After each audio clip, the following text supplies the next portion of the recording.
नमस्कार, आप देख रहे हैं पब्लिक टाइम्स। चलिए जानते हैं देवरिया की खास खबर हेमा के साथ।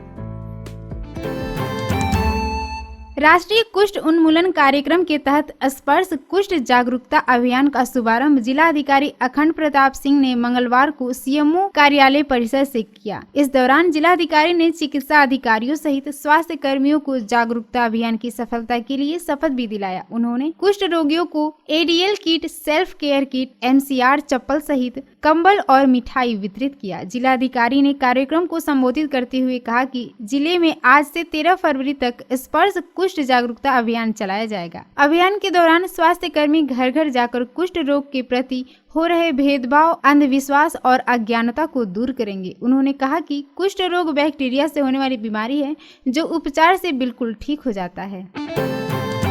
विकासखंड रुद्रपुर देवरिया में दीनदयाल उपाध्याय ग्रामीण कौशल योजना के अंतर्गत उत्तर प्रदेश कौशल विकास मिशन, राज्य के आईटीआई एवं जिला सेवा योजना कार्यालय देवरिया के संयुक्त तत्वाधान में विकासखंड स्तरीय रोजगार मेले का आयोजन किया गया। मेले का उद्घाटन ब्लॉक प्रमुख रुद्रपुर देवरिया उषा पासवान द्वारा किया गया। प्रमुख द्वारा युवाओं का उत्साहवर्धन किया गया और सरकार द्वारा चलाई जा रही योजनाओं से जुड़कर लाभ लेने हेतु युवाओं को प्रेरित किया गया तथा चयनित अभ्यर्थियों को नियुक्त पत्र वितरित किए गए। रोजगार मेले में 153 अभ्यर्थियों ने प्रतिभाग किया एवं रोजगार मेले में उपस्थित 6 कंपनियों द्वारा अभ्यर्थियों का साक्षात्कार लेकर 62 अभ्यर्थियों का चयन किया गया।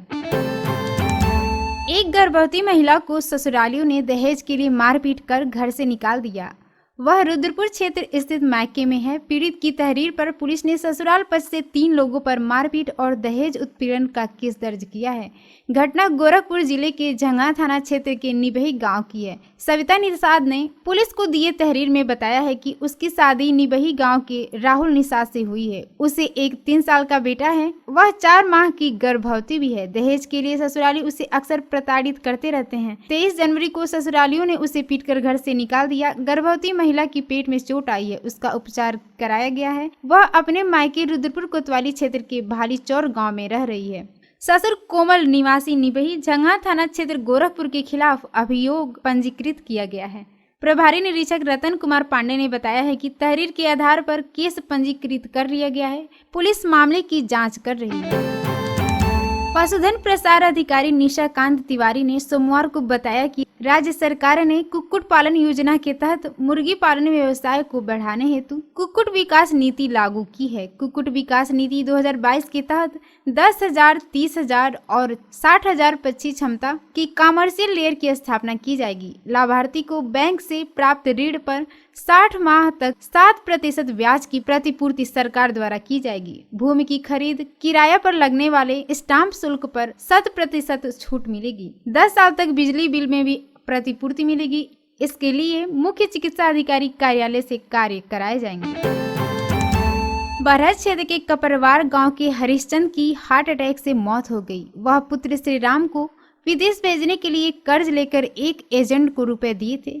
ठगी का शिकार होने पर और बेटे के विदेश जाने का सपना पूरा न होने पर वह सदमे में है। इससे उनकी तबीयत खराब हो गई थी। हरिश्चंद की मौत से घर में चीख पुकार मच गई। हरिश्चंद्र पुत्र जड़ावन रावत गांव के कुछ लोगों से करीब 40,000 रुपए लेकर पुत्र श्री राम को विदेश भेजने के लिए एक एजेंट को रुपए दिए थे। एजेंट ने 21 दिसंबर को व्हाट्सएप पर टूरिस्ट वीजा भेजा। पूछने के बाद में स्थायी होना बताया। 11 जनवरी को लखनऊ एयरपोर्ट से विदेश जाने के लिए हवाई जहाज से उड़ान थी, लेकिन एजेंट के पूरे दिन हवाई अड्डा पर नहीं पहुंचने के कारण यात्रा रद्द करनी पड़ी। श्री राम किसी तरह घर वापस आ गए। जानकारी होने पर पिता हरिश्चंद को सदमा लग गया, जिससे वे बीमार हो गए थे। कोटी की दुकान पर राशन वितरण में घटतौली की शिकायतों को देखते हुए अब नई व्यवस्था लागू होने जा रही है। पुरानी ई पास मशीनों को हटाकर उसकी जगह नई ई पास मशीनें लगाई जाएंगी। साथ में वेट मशीनें भी लगेंगी। उसे ई पास मशीन से ही जोड़कर संचालित किया जाएगा। इस तरह अंगूठा लगते ही संबंधित कार्ड धारक को तत्काल राशन भी कोटे की दुकान से मिल जाएगा। इस तरह राशन वितरण पर निगरानी में सहूलियत तो मिलेगी ही, साथ ही घटतौली की शिकायतों में भी कमी आएगी। भागलपुर के मई थाना क्षेत्र के चित्तीपुर गांव के सामने सरयू नदी में एक अज्ञात महिला का शव मिला। सूचना पर पहुंची पुलिस ने शव को कब्जे में लेकर पोस्टमार्टम के लिए भेज दिया। मंगलवार को 10 बजे नदी की तरफ गए ग्रामीणों ने चित्तीपुर गांव के सामने एक महिला का शव नदी में देखा। ग्रामीणों ने इसकी सूचना पुलिस को दी। सूचना पर पहुंची भागलपुर चौकी पुलिस ने शव को बाहर निकलवाया। महिला गुलाबी रंग का स्वेटर और नीले रंग की साड़ी पहनी थी। खबर लिखे जाने तक महिला की पहचान नहीं हो सकी थी। चौकी प्रभारी सतगुरु मिश्रा ने बताया है कि नदी में अधेड़ महिला का शव मिला है, पहचान नहीं हो सकी।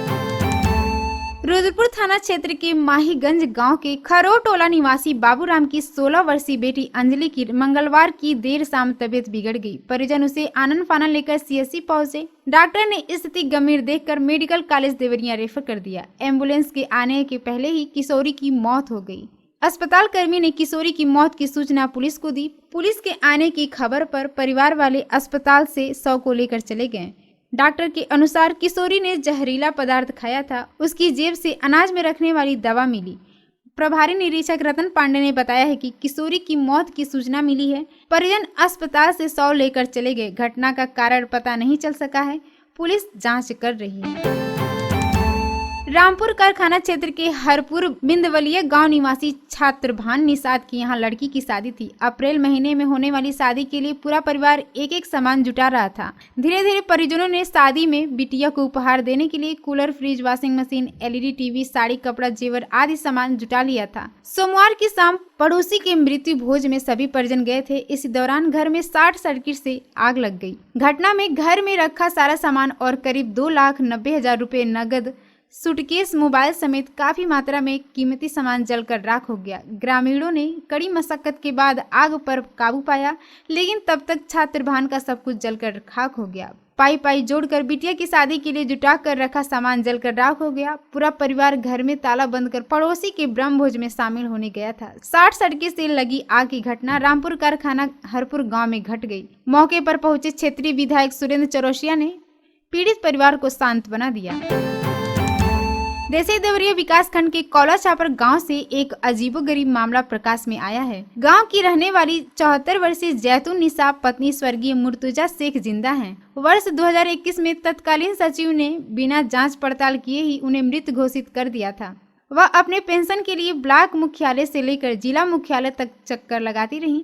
एक सप्ताह पहले उन्हें सचिव की फर्जी रिपोर्ट मिली, जिसमें उन्हें मृत घोषित कर दिया गया था। सोमवार को जैतून निशा ने मुख्यमंत्री पोर्टल पर शिकायत दर्ज कराई। महिला का आरोप है कि तत्कालीन सचिव ने उसे 200 रुपए की डिमांड की थी। रुपया देने में असमर्थता जताने पर सचिव ने फर्जी ढंग से उन्हें मृत घोषित कर दिया, जबकि वह अभी भी जिंदा हैं। उनका कहना है कि पेंशन योजना के लिए पात्र होने के बावजूद मृत घोषित कर देने से उसको इसका लाभ नहीं मिल रहा है। उन्होंने मुख्यमंत्री से दर्ज शिकायत की जांच करने, तत्कालीन सचिव पर कार्रवाई करने और पेंशन स्वीकृत करने की मांग की है। आपको बता दें कि शहर के सिविल लाइन रोड पर स्थित एक बैंक का एटीएम युवक ने खोल दिया। इसकी जानकारी होने पर बैंक कर्मियों ने युवक को पकड़ लिया। सूचना पर पहुंची पुलिस ने युवक को कोतवाली लेकर चले गए। पुलिस युवक से एटीएम खोलने के संबंध में पूछताछ कर रही है। दिल्ली निवासी एक युवक का भाटपारा रानी तहसील क्षेत्र के बनगटा में ससुराल है। वह दिल्ली में बैंक में पैसा जमा करने वाली एजेंसी SIS में कैश वाहन चालक है। वह मंगलवार को बाजार करने देवरिया आया हुआ था। पैसा निकालने को वह शहर के सिविल लाइन स्थित पंजाब नेशनल बैंक के परिसर में लगे एटीएम में गया। पैसा निकालने के दौरान उसका एटीएम मशीन में ही फंस गया। वह बैंक कर्मियों को सूचना देने की जगह खुद ही मशीन से एटीएम निकालने लगा। इस दौरान एटीएम मशीन खुल गया। किसी ने युवक द्वारा एटीएम मशीन तोड़ने की सूचना बैंक कर्मियों को दे दी। मौके पर पहुंचे बैंक कर्मियों ने युवक को पकड़कर सदर कोतवाली पुलिस को सूचना दी। मौके पर पहुंची पुलिस ने एटीएम खोलने वाले युवक को हिरासत में ले लिया। अपर पुलिस महानिदेशक Gorakhpur zone Gorakhpur doctor KS Pratap ने पुलिस लाइन के मनोरंजन सभागार में प्रेस वार्ता में कहा है कि गौ तस्करों, अवैध शराब तस्करों तथा माफियाओं के खिलाफ सख्त कार्रवाई की जाएगी। सोशल मीडिया पर आपत्तिजनक टिप्पणी करने वालों को चिन्हित कर उनके खिलाफ FIR दर्ज किया जाएगा। इसके अलावा गैंगस्टर की कार्रवाई में भी तेजी लाई जाएगी। पुलिस का अपराध पर नियंत्रण और शांति व्यवस्था पर विशेष जोर रहेगा। बरईपट्टी गांव में सोमवार को फुटबॉल मैच के दौरान 2 लड़के आपस में भिड़ गए। सूचना पर एक लड़के के घर वाले गोलबंद होकर दूसरे लड़के को मारपीट कर घायल कर दिया। सूचना पर तरकुलवा पुलिस मौके पर पहुंची और मारपीट के आरोपी होमगार्ड के जवान को हिरासत में ले लिया। पुलिस ने पीड़ित के पिता की तहरीर पर होमगार्ड जवान समेत 5 लोगों के खिलाफ मारपीट व बलवा का केस दर्ज कर होमगार्ड को शांति भंग में चालान कर दिया। भटनी वाराणसी रेलखंड पर मंगलवार की दोपहर एक अनियंत्रित बोलेरो रेवली ढाला को तोड़कर रेलवे लाइन में फंस गया। इस दौरान सलेमपुर की तरफ से लार रोड स्टेशन पार करते हुए वाराणसी की तरफ जाने के लिए एक मालगाड़ी ट्रेन आ रही थी। रेलवे ढाला के करीब पहुंचने ही वाला था कि मालगाड़ी के ड्राइवर की नजर अचानक लाल सिग्नल पर पड़ी और उसने अपनी गाड़ी आउटर पर रोक दिया। बड़ी मशक्कत के बाद रेलवे लाइन में फंसे बोलेरो को मौके पर मौजूद लोगों ने बाहर निकाला। उसके बाद रेलवे फाटक को ठीक करने के बाद मालगाड़ी ट्रेन रवाना हुआ। संयोग अच्छा था कि उस समय कोई प्रमुख ट्रेन नहीं थी। स्टेशन मास्टर किशोर कुणाल ने बताया कि भटनी वाराणसी रेलखंड पर सलेमपुर लार रोड होते हुए एक मालगाड़ी वाराणसी के लिए जा रही थी। इसी दौरान रेलवे ढाला के गेटमैन ने ढाला टूटने की सूचना दी। ढाले पर दोनों तरफ सिग्नल लगाकर ट्रेन के आवागमन को कुछ देर के लिए रोका गया। रेलवे ढाला पर फंसे बोलेरो को बड़ी मशक्कत के बाद बाहर निकालने के बाद ट्रेन का संचालन शुरू किया गया।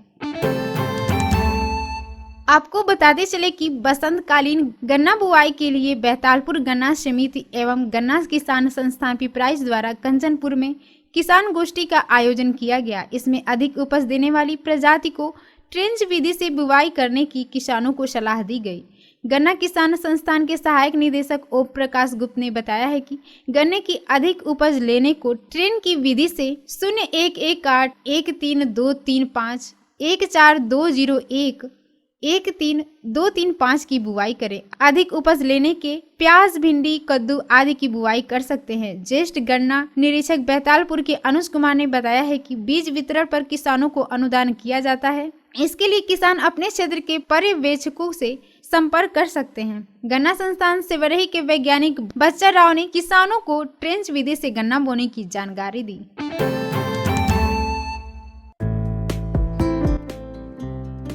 देवरिया की खास खबर में इतना ही। नमस्कार।